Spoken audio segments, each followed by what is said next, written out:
Introducing the D-Link WDC-1000 and DWC-2000 Unified Wireless Controllers, the cost-effective way for small to medium enterprises and large businesses to manage their wireless networks. This is your network topology. The free Radius server authenticates your wireless users. The two APs here provide a WDS connection.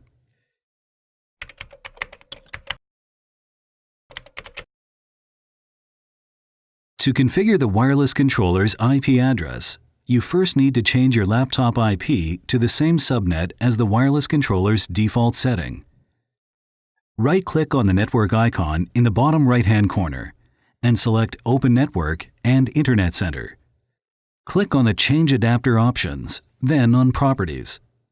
Select TCP/IP Properties. Set up the IP address and subnet mask for the same LAN segment of the wireless controller's defaults. You can leave the other fields blank. Open the wireless controller web UI on your browser and log in with the default username and password shown here. You can change your admin password later under the Security settings. Click on the Network tab and select LAN settings. Now, configure your wireless controller's IP subnet and gateway. Click Save.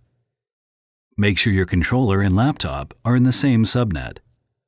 To enable DHCP server, click on DHCP mode and select DHCP server.